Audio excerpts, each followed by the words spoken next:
그러니까 팩트 자체는 팩트입니까 아닙니까? 그 5초간에 네. 전번에 그 살인 사건이 벌어졌고 한 사람은 죽고 이랬지 않습니까? 그런 부분의 배경에 박지만 씨가 있다라는 부분에 대해서 그러면 그런 이야기를 언론인으로서 보도한 거지 저 사람이 언론인이 아닌 걸로 한 거 아니지 않습니까? 그럼 거기에 관한 팩트들을 명백하게 제시를 했었어야 된다.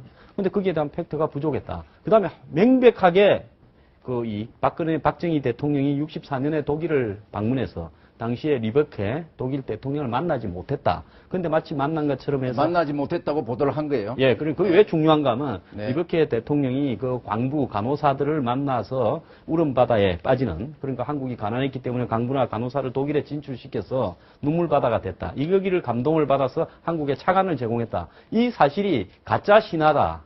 박정희의 가짜 신화다라는 걸 말하려고 그렇게 말한 거 아니겠습니까? 분명히 이야기하겠습니다. 박정희 대통령이 독일 대통령을 만났습니까? 못 만났습니까? 그건 분명히 만났고요. 분명히 그 다음에 만났습니까? 박지만 씨가 사주했다는 네. 증거는 어디에도 지금 저 사진이 둘이서 만나서 오는 화면으로 있으니까 저 화면이 설마 조작된 화면이라고 하진 않겠죠? 그렇죠. 저거는 만난 거 다 알고 있는 내용인데. 네. 다만 우리가 이제 저런 부분을 어떻게 볼 것인가의 문제인데. 네. 명예훼손은요, 사실을 네. 적시하더라도 명예훼손이 됩니다. 근데 저것은 사실이 그러니까 저거는 아닌 것을 퍼뜨린 거죠. 허위 사실을 입한 거죠, 이거는. 네. 그죠?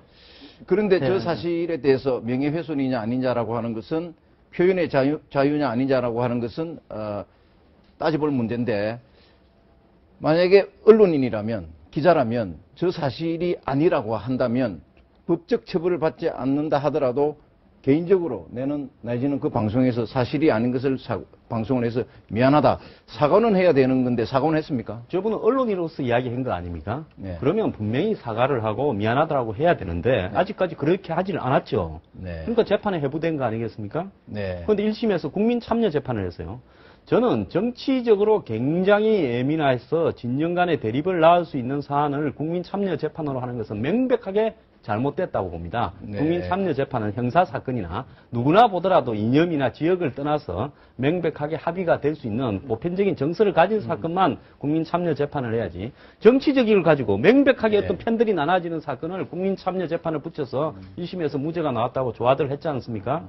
그런 어떤 부분이 애초에 이 잘못된 거다 이렇게 보고요. 그다음에 이제 중요한 것은 이제는 명예훼손에 대해서도 책임을 질 수 있는 부분에 대해서 명백하게 저는 이 법률이 강화돼야 된다고 봅니다. 저도 사이버상에서 굉장히 하루에도 몇 건씩 명예훼손을 받고 있는데요. 정말 고소하려고 해도 억지로 참고 있는데요. 네. 언제까지 제가 참을지 모르겠어요. 그래서 이런 어떤 부분에 대해서 책임지지 않고 남에 대해서 무분별하게 거의 사실을 유포하고 지탄하는 이런 부분에서는 이제는 책임질 수 있는 풍토로 가야 된다고 봅니다. 이 낙곰수